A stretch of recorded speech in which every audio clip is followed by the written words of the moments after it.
we hear a lot about phishing, about malware, about bots. Very, very common on the client side. Network attacks, we see a lot of DDoS attacks, quite a bit of actually layer 4 based DDoS attacks, where you try to exhaust the CPU resources or the memory resources of the backend server. Port scanning, also very popular. Session-based attacks. This is now really more dealing with SSL vulnerabilities, which we've seen quite a bit here lately. I have to say more than I would think. And then we get into application attacks, which is really more on the AWAF side, right? Where we look at vulnerability exploits, we look at logic abuse, and we can also look at DNS attacks also, as far as within application attacks. And so this is just the landscape of the different threats that can occur from client all the way to application, to the backend web application. So some of the common exploits that we're going to discuss here are broken authentication, parameter tampering, sensitive data exposure, forceful browsing. We're going to go through that one. Hid field manipulation, and some web apps are still vulnerable to this vulnerability, which we'll talk about here shortly. Redirects, scripting injection attacks, buffer overflow, clickjacking. So let's talk about a few of these here, and then we have labs where we can demonstrate some of these different vulnerabilities. So parameter tampering. This is where you would go in and you will modify the parameter value within a URL or within a web application request. Now, whenever you go in, of course, in this example, Nick is my parameter, and my value is going to be student 1. So that's okay, right? Nothing really malicious to this request. We're now just getting the information for student number 1. But what happens if you do Nick equals wildcard, right? In some web applications, a wildcard may be the allow all functionality, right? So if you do Nick equals wildcard, then on some web apps, it may display everyone's credentials, which is not a good thing. So a best practice, especially for developers, is to never have a wildcard as a parameter value, because that can be like, once again, a catch-all kind of functionality. So you never really want to do that. Okay. So this is just one aspect of parameter tampering. Well, let's say now you've already authenticated, right? And now you want to go in and modify the parameter value once you've authenticated. So in this example, we've logged into onlinebank.com, and my account ID is 6065. What happens if I change that to 6066? Will I get redirected to another person's account? Hopefully not, right? But this is just yet another way how you can try to perform parameter tampering once you've authenticated.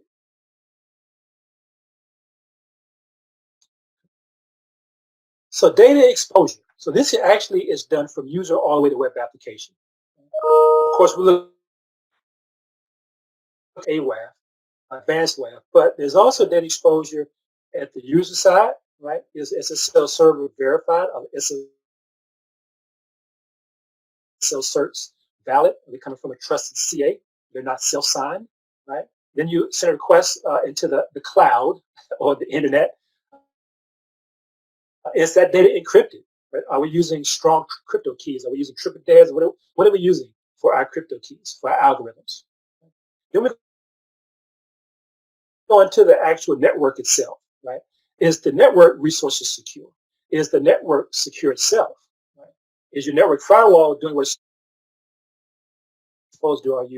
Are you blocking certain traffic based on your firewall rules? Right? Is the sensitive data appearing in the application itself? Meaning, are your credit card numbers appearing in the application itself? Or are your pages being cached? Right? You know how we have that remember me button whenever you log in? Is that really occurring? Right? Are you doing autocomplete? Are your forms autocomplete? Which is also something that's really not a good security practice. Okay? Then we go now to the web application side. Right?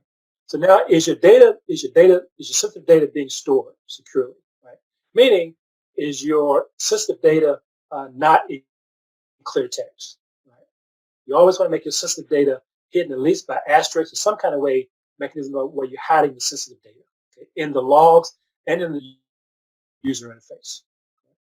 So sensitive data can be credit card numbers, can be passwords, can be health records. You always want to make sure that data is secure and also is not in clear text. So just some of the ways that you can expose your data from the user all the way to the web application. And we'll talk about, as far as advanced web, how can advanced web secure your data uh, within itself or on the back end. So we'll discuss that quite a bit. We get into data guard. We'll also talk about other ways we can mask sensitive data within advanced web.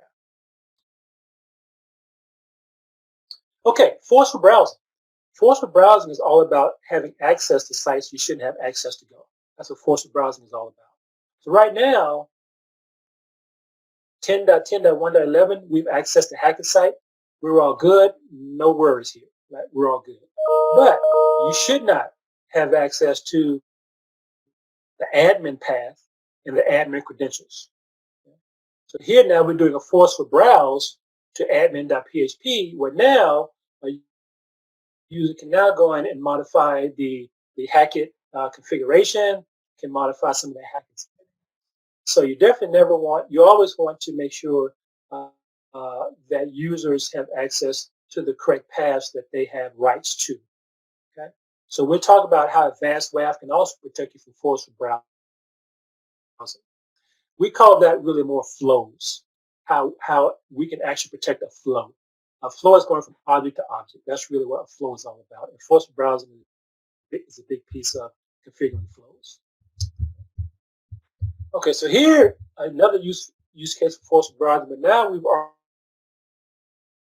already authenticated, right, as a user role.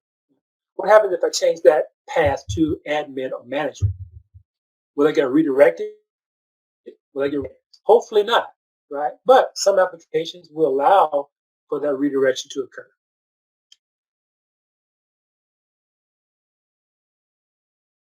Okay, hidden field manipulation. I don't know if you guys remember, maybe 6, 7 years ago, maybe even 8, 9 years ago, actually. One of the, I think $10 actually. That was actually hidden field manipulation occurring. I think it was United Airlines actually where that actually occurred. So this is kind of how this works. So let's say, for instance, I go in and I want to purchase a tuner for 1,000 USD. If you go to your HTML source within that web form, the web page, you will see that there are parameters, like a price parameter, and the value is 1,000 USD. So you can view that using inspector tools. You can just go to the view source. You can also view that via Fiddler. So what this person did, what they decided to do was try to go in and modify the price value, have that value reflect on the server side, and then anyone else trying to access the same parameter will then have that value that was modified by the client. So here we see 1,000 USD. Let's say, for instance, I go in now and I use tools like Fiddler. You're going to change the price value to 1 USD. Now I can change. And now on the web application, you will see now the tuner costs 1 USD. Now, not many web applications really will allow you to do this now, but there are some homegrown applications that still support you changing fields, and that change will reflect on the backend server side, which will reflect on the web application. So very easy to do. Once again, some applications still support this change. But this is called hidden field manipulation, where you can change the values and have that value reflect on the web application. Also, if you look at this screen right here, the credit card number should also be masked. So not only are we doing if the data is exposed, we definitely want to always make sure that sensitive data is either masked or modified in some kind of fashion. Okay, redirects. Here is one, guys, where if you click on a link, you get redirected to a site where an attacker can then go in and take control of your session and or your computer. My wife does this all the time. You send an email to her. It says, "Oh, click on this link right here," and she does it. Next thing you know, you may start seeing these things pop up, right? And she's like, "Honey, what happened?" So, sorry, going on a tangent here, but that happened recently, so that's why I'm kind of saying that here. But anyway, so this is saying that now if I click on this link, and by the way, if the IRS sends you an email, you know it's definitely some kind of scam. The IRS will never send you an email, right? First off. And it says to claim tax refund. Yeah, right. That would never happen via email. At least not in the U.S. It's something a little bit totally different. But here, I'm going to click on this link where it says here. Click on the link. And now you may get redirected to an attacker site or an attacker portal. So now, once you've now accessed that attacker portal, or you send a redirect to the attacker portal, now the attacker now can have access to install malware, install any kind of malicious programs, or take control of that innocent user's computer. So once again, guys, be very careful whenever you click on links that you don't think is quite a safe link to click on. Ha ha ha. So Paul says IRS equals CRA. It would never happen. I like that. Okay. Okay, crosshair scripting attacks. This is one, guys, that we see done quite a bit in different fashions, right? But you can, with scripting attacks, you can deface sites, you can steal sessions, you can steal cookies, you can install malicious programs, all by doing scripting attacks. So here's one, guys, where someone's logged into wackopico.com. And here, if you look at the comments field, I have a script tag and then my script command. You definitely have commands in here that can say, you know what, go in, access that database, retrieve information from that database, and store that data in my portal or in my log files or somewhere off. One thing with advanced WAF is if advanced WAF sees the script syntax in a request response, by default, advanced WAF will trigger a violation and or block that request. So advanced WAF will always trigger violations when it sees the script syntax in a request or in a response. But let's say, for instance, now this is my script and my script command. If I click submit, then I'm going to execute that script. And so this is kind of how that will look. So once again, not malicious per se, but you guys kind of get the picture here where I can definitely go in and make this definitely very much more in a malicious kind of fashion, compromised kind of fashion. Injection attacks. Also, another one is very, very common, where we look for patterns. So a very common injection pattern is tick or 1 equals 1. Okay? If advanced WAF sees that pattern or a tick as the first character in a request response, advanced WAF would trigger a violation. Also, if advanced WAF sees RM-RF, it would trigger a violation. So there's certain commands in syntax patterns that if advanced WAF sees those patterns of syntax, it will then trigger a violation based on the attack signatures. So we'll talk about attack signatures in much more detail tomorrow morning. So guys, here's one injection. This is just kind of showing you I'm filtering on the last name Smith. Okay, so nothing malicious here. Everything's all good. What happens if I put in my injection attack here? So just by putting in or true equals true or 1 equals 1, now if I execute that command, that filter, now the web application may send you back everyone's credentials that's stored on that web application. So once again, advanced web will always trigger violations when it sees that string or a tick as the first character in a request and response. So guys, here is actually, credential stuffing, forgot. Credential stuffing. So here's yet another one where you use tools to go in and compromise a web application and then extract the username and password credentials and use those credentials to try to access a different web application. So this is kind of how it works. So an attacker goes in, compromises the web application, and then retrieves the stolen credentials. And that same attacker will then use those credentials to go in and then compromise a different web application. By trying to log in, by trying to log into the web application by using one of these different user password combinations until one works. Now I'm going to talk about this functionality on Advanced WAF I think this is the third discussion, where we have a dictionary built into Advanced WAF that has a list of stolen credentials. And if we see any of those credentials being used in a request, then Advanced WAF will trigger a violation. So we'll talk about how Advanced WAF mitigates this functionality on Thursday. We get into credential stuffing, mitigation, and detection. But very, very common, very, very common. eBay was prone to this. Yahoo was also prone to this credential stuffing vulnerability.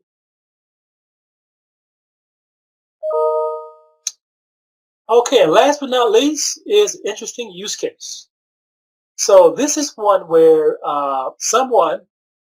so you guys know we have speed cameras, at least in the U.S. I don't know in Canada, Paul, you guys have speed cameras also in Canada, where they detect the license. If you're speeding over a certain speed limit, they will grant the license plate number and then send you a ticket based on the license plate number and your address, your home address. The license number is tied to. But this driver decided to do was put an ejection attack on his front bumper. So what this attack said, go in, whenever the speed camera went in and executed the command on this bumper sticker, it says drop all the tables in the database. So now anyone who had tickets prior that was in a database, all of those records will be dropped by executing this one command on this front bumper sticker. So a pretty good use case. Not quite sure this actually happened or not. I think it did, but it's a pretty good use case to kind of show you that actually attacks can actually do some good. It's not all harmful attacks. This one actually is for the good of mankind, or at least for the good of the users who've actually had speeding tickets prior. So pretty cool here. Okay, all right, gang.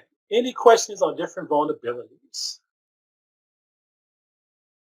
So we're going to talk about DOS. We're going to talk about web scraping, bot detection. So there's much more to come. Cross-site forgery. So we have much more to come. These are just some of the more common ones that we see out in the field, but many more we would discuss as far as advanced WAF is concerned. Okay, so gang, if there are no questions, let's do this lab here. And that'll probably take us up to lunch also. Yeah, probably will. Yeah. So this lab, guys, begins on page 416 through 419. Now, one thing to know, guys, on this lab, if you turn to page 418, step number 19. So page 418, step number 19. The path, you're going to open up a browser to docs.fouterian.com/advancedwaf/v14.0. So change that .1 to .0. That's the correct path for the docs folder. So it'd be /advancedwaf/v14.0. From there, you will see the copy paste text file where you can do the testing for the credential stuffing attacks. Okay, so I think that would be it, guys. So let's do this lab, 416 to 418. Let's break for lunch after the lab. You guys, let's come back at 1 p.m. East Coast time. So another hour and 25 minutes from now, we will resume the session.